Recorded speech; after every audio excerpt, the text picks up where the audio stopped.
Quva tumanida har payshanba an'anaviy tarzda o'tkazib kelinayotgan Yoshlar kuni bu gal ham mazmunli va samarali uchrashuvlarga boy bo'ldi. Tuman hokimi Halimjon Umarov ushbu sana munosabati bilan yoshlar bilan ochiq muloqot o'tkazdi.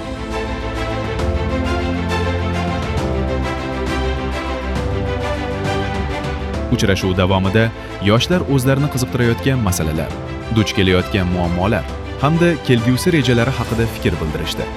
Ayniqsa, ish bilan ta'minlash, tadbirkorlikni yo'lga qo'yish, yer ajratish va kasb-hunar o'rganish kabi yo'nalishlarda takliflar ilgari surildi.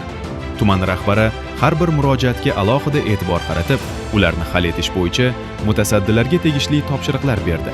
Shuningdek, yoshlarning tashabbuslarini qo'llab-quvvatlash, ularni daromadli faoliyatga yo'naltirish hamda hayotda o'z o'rnini topishi uchun barcha imkoniyatlar yaratilishi ta'kidlandi.